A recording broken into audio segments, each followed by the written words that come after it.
kàddu mën na gàtt suñu taxawaay fii ci sama tur ak suma turu parti bi may jiite muy MPD liggéey ak ñi ma àndal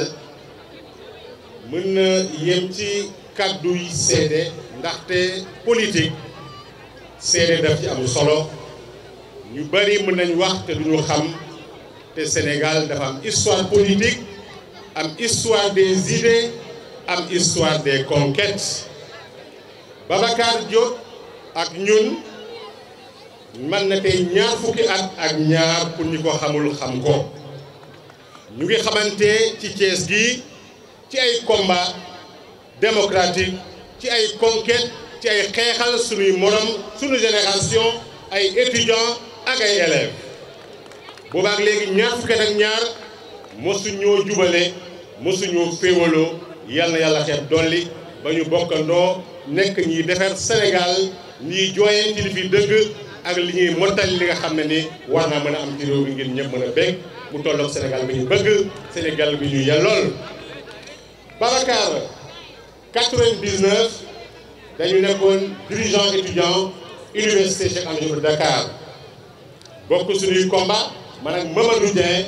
bi jiite woon étudiant musulman du Sénégal ñu ngeen di wax étudiant Ibadou moom muy jiite élèves bu lycée Malick Sy def fi grève bu métti ñun tamit nekkoon ci grève bu méttee métti police di ko wër pexe bu ne ñu ngi koy def pour téye ko ndax grève bi jeex ci am fitam mu bëgg a dem joxe boppam police ñun université Dakar dañ ne nguur buy xeex ak ay combattants day fexe dagg bopp yi ginnaaw na sax yeneen bopp nañ fëlaat mais day tardeel avancement bi day tardeel xeex bi ñu ne du ragal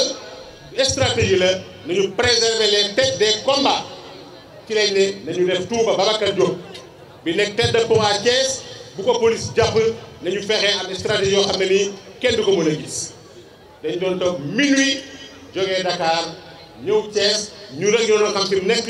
gis ko tegal moom stratégie mu continuer combat bi Thiès ñu continuer ko Dakar voilà le début de notre histoire Babacar ñu ñëw Dakar ma nekk président 2000 nekk président étudiant yi 2001 ma nekk moom mu ñëw après nekk président étudiant yi après Mamadou Dieng continuer combat bi bu ko neexoon ne li mu dund mi ngi ko dund ci régime socialiste mais Babacar est un socialiste de sang c'est quelqu'un qui croit aux valeurs de Mamadou Dia qui croit aux valeurs de Senghor qui croit à l'amitié politique et idéologique. Il n'a pas été rancunier, il a mené le front avec le PS perdant. On a continué avec le front libéral gagnant et au moment où ku ci nekk ci ñun continué sa xeex di ko def ñu nekk ci xarit. Babacar n'est pas un corrompu, c'est pas un opportuniste à la jënd ko kenn dawlu ko bu ko neexoon xam na cofeel gi mu am ci moom te xamoon na l'influence politique immense mu amoon ci régime Abdoulaye Wade pendant les 12 ans pour ne pas dire pendant les 11 ans régime que j'assume les torts les performances les réussites et les échecs régime qui m'a enfanté mais que j'ai participé à son enfantement par des combats de jeunesse et d'étudiants bu ko neexoon ma def ko directeur général propose ko Abdoulaye Wade bu ko neexoon nekk leneen mais il a cheminé avec ñoom Barthélémy ñu jiite xale PDS ñoom ñu jiite xale PS. C'est ça l'histoire des combats de jeunesse une partie des combats de jeunesse au Sénégal donc ci sunu turu parti maa ngi féliciter le directoire des FDS de Thiès ce que vous venez de faire est la plus belle des manières c'est une excellente manière c'est une bonne manière démocratique pleine de symboles et de valeurs et je demande à tous ces jeunes tous ces femmes toutes ces femmes tous ces hommes ku ci nekk na ngeen def politique de bénévolat et de volontariat engagez le combat des porte-à-porte entrez dans les maisons faites retentir son nom votre combat votre idéal que rien ne vous impressionne que les chefs d'institution des parcours maquillés des hommes prêts à tout qu'ils ne vous impressionnent pas le pouvoir est entre les mains de la jeunesse la solution est entre vos mains bu ngeen ko gëmee mën na nekk neen ko xeex mu nekk maintenant combat maire c'est important combat député c'est important le régime sénégalais yegg na foo xam ne aujourd'hui c'est un fait unique dans le monde, je vous le dis bien et réfléchissez bien. Sénégal, depuis 2019, mooy unique pays au monde parmi les républiques, les royaumes, les empires, les émirats boo xam ne à la fois amul premier ministre, amul vice-président, amul motion de censure, amul dissolution du parlement. Donc à quoi sert la séparation des pouvoirs quand le pouvoir ne peut pas arrêter le pouvoir? Voilà des vrais combats qu'il faut mener. L'autre combat qui me radicalise moi est qu'en 2012, j'étais ministre de la République, engagé dans le combat de Wade. Tout le Sénégal s'est érigé contre un troisième mandat, contre un wax-waxet, contre ce qu'il disait présence de la famille dans l'État. Vous nous avez fait partir, vous avez installé un nouveau régime. À 3 ans de la présidentielle, ce que vous nous reprochiez, mais est encore devenu pire, 10 000 fois pire, alors que nous, on a travaillé, on a fait des résultats. Donc le débat du troisième mandat, personnellement, notre parti, nos militants, nos alliés, pour nous, c'est ça le vrai combat qu'il faut mener. Il faut l'empêcher. Ça ne doit pas faire le recours au Conseil constitutionnel. Il faut que le président Macky Sall sache que la jeunesse sénégalaise a compris que quand les carpes et les lapins se retrouvent ensemble, bu tilli yi ak bukki yi mën a ànd, golo yi ak gong yi mën a ànd, nit ñi ak ndaw ñi war a mën a ànd, dépasser tous les clivages, dépasser les détails, ndaxte ku dul mel ku ne nit mën nañu wax bàyyi ma kuy mel bañ a bàyyi yéeféer nga. Mbooloo mi bàyyi ma amu fi yéeféer amu fi, li fi am solo mooy Sénégal, mooy intérêt Sénégal. Pour ma part, le Sénégal est mon maître. Pour ma part, ce pays m'a tout donné. Pour ma part, la politique n'est pas mon métier, ne sera jamais mon métier. Na ngeen fexe ba les médiocres ñu dégager leen, les meilleurs ñu jël leen. Il est évident que les médiocres et les meilleurs sont dans tous les camps. Que les gens ne soient pas complexés pour cataloguer de façon manichéenne. Partout on a des bons, partout on a des mauvais, que les bons, les meilleurs, les excellents, ceux qui ne vivent pas de la politique, se retrouvent ensemble pour renforcer le rayonnement du Sénégal, faire affirmer le génie sénégalais. C'est ça le vrai combat, c'est ça l'importance des retrouvailles de la jeune génération, ces générations de qualité. maa ngi gërëm ñëpp di nuyu ñu fi daje, di nuyu le président de PASTEF Ousmane Sonko, di nuyu sunu frère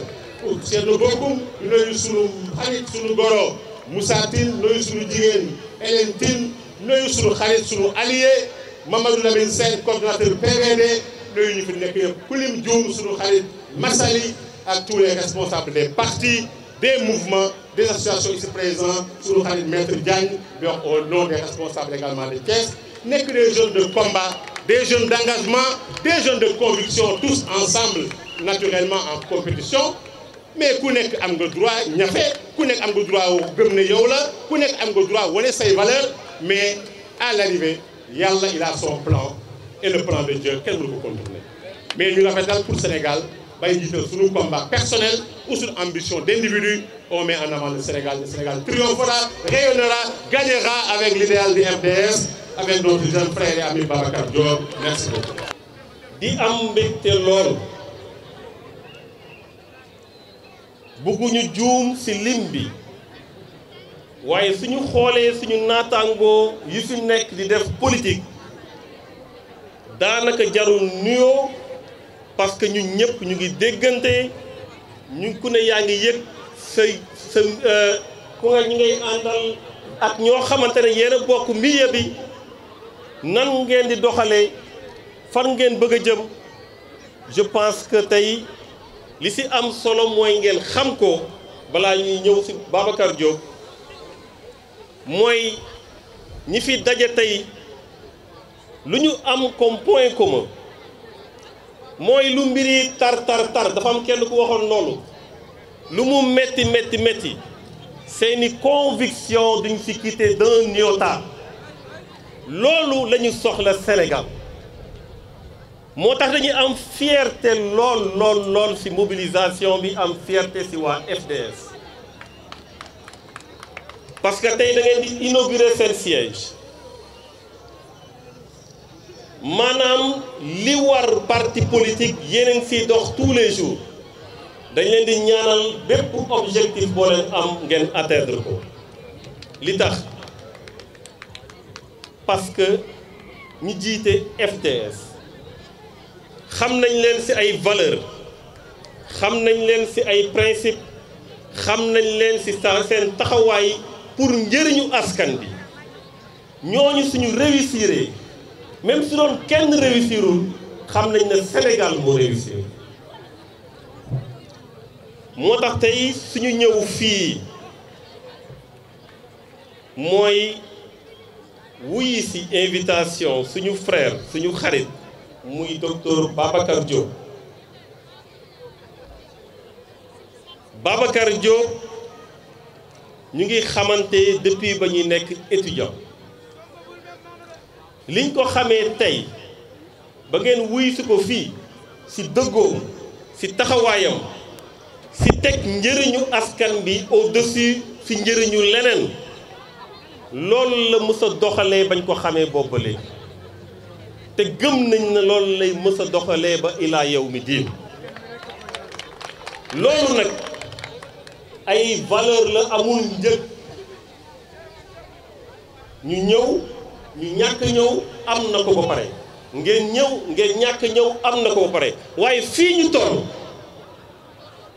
toll mooy ngeen ñëw ñu ñëw ñëpp ñëw parce que ñu am ay valeur am ay principe dañ leen war a jàppale au Sénégal dañ leen war a soutenir au Sénégal dañ leen war a taxawu parce qu'ils font face au pouvoir de l'argent. Ils font face au népotisme, ils font face au clientélisme. Ils mènent un combat extrêmement difficile. te yéen a tax yéen a koy def ku si ne si ñun am nga sa liggéey donc ñu ngi leen di ñaax encore une fois mobilisation bii ngeen am ngeen continuer ko am à ses côtés taxawu ko wax ak seeni mbokk ñu taxawu ko parce que ñun gëm nañ ne Babacar Diop lu mu doon ëllëg ci réew mi intérêt Sénégal lay doon te ñun ci biir gaal gi la ñu nekk te bëgg nañu gaal gi suuf malheureusement nag guddi na mënuñu guddal discours bi di wax rek que ne Sénégal bi nga xamante ne moom la ñu dëkk dinañ fi jéem lu ne dinañ fi fexe lu ne parce que nit ñi dañoo assoiffé du pouvoir waaye lu ñu jéem ak pexe bu ñu mënti def soyez assurés que toujours dina am ñoo xam dinañ taxaw faire face à eux loolu nag dañ ci soxla population bi dañu soxla population bi ci combat yi ñu mëne parce que Sénégal moo toll foo xam ne suñu teewul luy raam ci ñag bi la jëm te su boobaa ñu ñëpp ñoo ciy pâtir donc seen taxawaay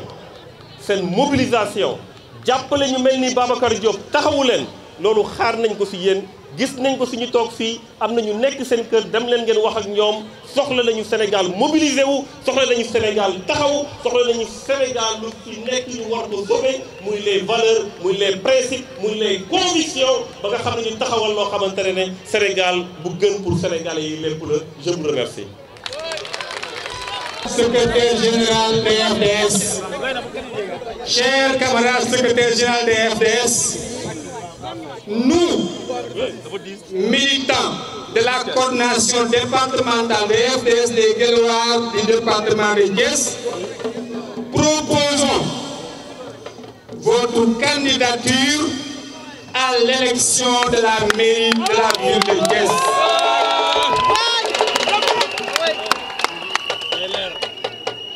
C'est pas parce que vous êtes philosophe et que vous êtes docteur, même s'il y a tant de malades, c'est pas parce que vous êtes universitaire, parce que simplement vous avez le droit de rendre à Thiès ce que Thiès vous avez donné. Camarade secrétaire général, nous, la coordination du département de Thiès, nous proposons sa candidature à l'élection de la mairie de la ville de Thiès. Nous sommes prêts à vous accompagner durant tout le processus pour que vous soyez maire. Camarade secrétaire général, Thiès a besoin de vous. Et je voudrais, après cela, dire à tout le monde et à tout le Sénégal que les FDS seront présents partout dans toutes les communes du Sénégal pour présenter leur candidature. Je vous remercie. Jërë ngeen jëf.